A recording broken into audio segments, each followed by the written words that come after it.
Let's now welcome for this discussion Dan Perry, International Affairs expert, joining us from Tel Aviv. Dan, thanks very much for joining us. It's good to have you on Deep Dive. Thank you. All right, let's start.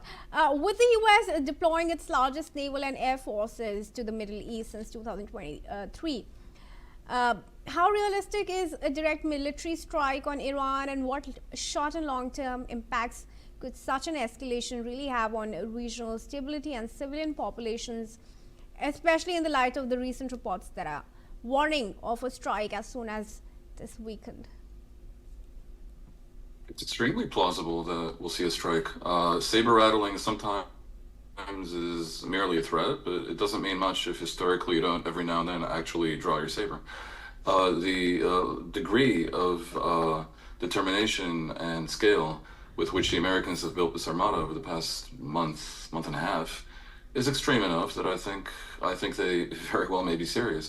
Also, for Trump to pull back at this point without achieving anything would be very politically difficult, especially considering that in the broader scheme of things, he needs a foreign policy win. I don't tend to be very cynical about U.S. goals on the matter of Iran. You know, I sometimes do think the worst of this particular U.S. administration, but in the specific case of Iran, we have some consensus, not just Western, almost global consensus, with the possible exception of Russia, China, and maybe a few other rogue countries, that something is very deeply wrong with Iran, not just in how it behaves on the world stage, and in particular in the region, but also the degree of oppression of its own people by the Islamic Republic is approaching the point of unacceptable.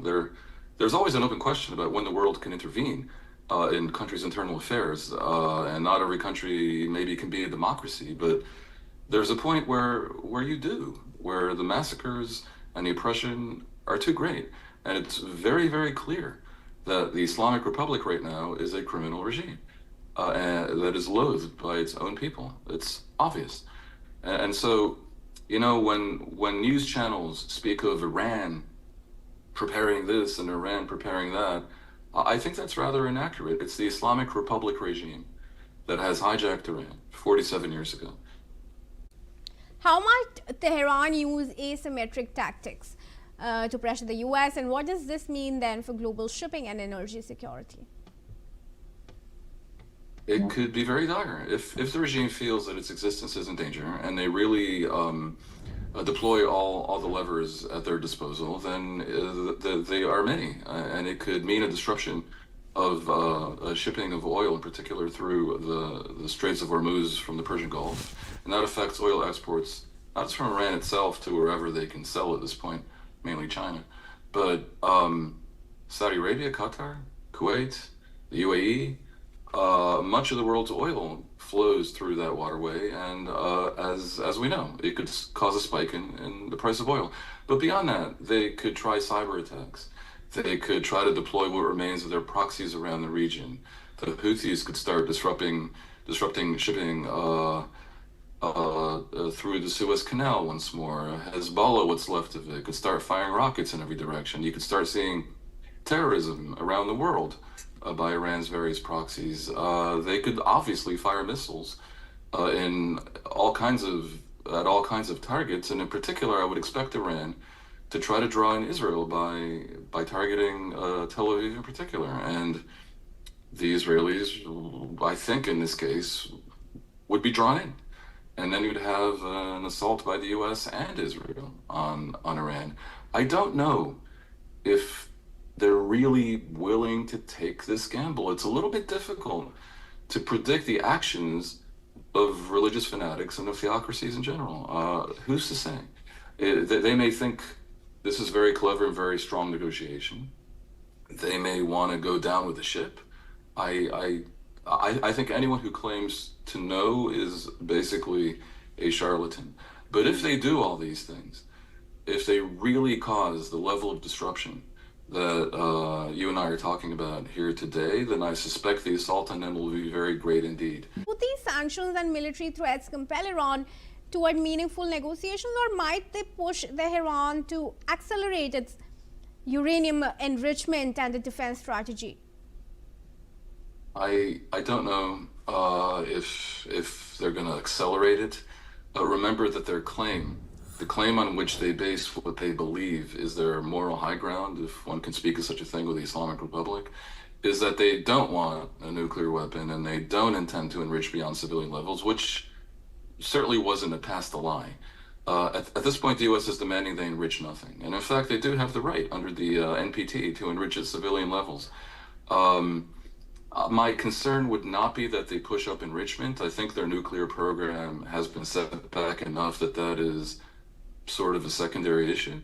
The question is whether they would be prepared to make the war so costly for the world that the world will more or less go away and suffice, perhaps, with a deal only on the nuclear issue. What Iran is really fighting for at this point is its right to have a significant ballistic missile program and its right to continue arming, training, funding, and guiding proxy terrorist militias around the Middle East, which is a right that I don't think it actually has, but it's not willing to discuss ending that. And I think for them to be compelled to actually agree to limit ballistic missile production and end the proxy army chaos project in the region, they need to feel their existence really, really is in danger. And for that to happen, uh, it attaches to what the strategy of the Americans is going to be. Iran's big ace in this equation is that they know the Americans don't want to invade Iran, not only because the invasion of Iraq is not remembered with fondness, but because Iran is way bigger than Iraq, and Tehran is more difficult to access than Baghdad, and it's not an experience anyone wants to repeat at a far bigger scale. And so they figure that maybe they can absorb the bombardment. And then the question becomes to what degree the Americans can rattle the regime merely through bombardment. And I have to suspect that what they have planned is more than just attacks from the air based on the armada that they've pulled together. I should think that the Americans are operating already on the ground in an effort to ensure that once the war escalates enough, there will be elements on the ground that would be prepared to challenge the control of the Islamic Republic.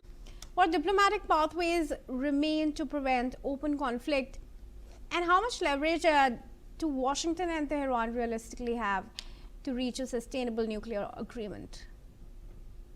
Well, the leverage Iran has is its threat to engulf the region in flames by drawing in Israel and by lobbing missiles and the rest of the levers we discussed, including the economic mayhem that they can spread. The U.S. pressure is that, in the end, the U.S. arsenal can bring down the regime. I mean, a bombing campaign sustained enough eventually will not be resistible. Are the Americans really prepared to have a war that long? Are they really prepared to cause the level of civilian casualties that that type of bombardment is probably going to entail? These are open questions, and to an extent, we have here what the Americans call a game of chicken, where the question is who blinks first. It's a cliff's edge type of brinksmanship. It's extremely unpredictable. It's very dangerous. It could easily lead to unplanned, unintended consequences. The assumption that both sides are going to know when to blink, because in the end, neither wants a very long and very destructive war, may be false when you're dealing on the side of the Islamic Republic with what I believe to be essentially maniacs. And in the case of Trump, you're dealing with a highly unpredictable, volatile person who is of a caste that in modern history has never existed before in the White House. And there's a level at which if you make this politically untenable for him, I think there may be no limits to what he's prepared to do. So as we are agreeing, I think this is extremely dangerous. And one concern I have is that the Iranians simply don't understand that the level of damage they caused, internally, regionally, and globally, has reached the point where the world is serious, that something desperately needs to change. And As for the Americans, I don't know if Trump would suffice with a nuclear deal. Let's suppose the Iranians agree to stop enriching all uranium. Would that be enough? I doubt they would, but I think they would agree to promise to enrich only at 5% or so. Would that be enough? That is very similar to the Barack Obama era 2015 deal that Trump denigrated as insufficient, mocking the verification, claiming that since it was not open-ended and did not include the other aspects which we've discussed, it was a joke. Would he really agree just to that? Is he going to try to sell just that as an amazing deal that his predecessors could not conceivably have achieved? All right, Dan, we'll leave it at that for now. Thanks very much for joining us on Deep Dive at NewsX World.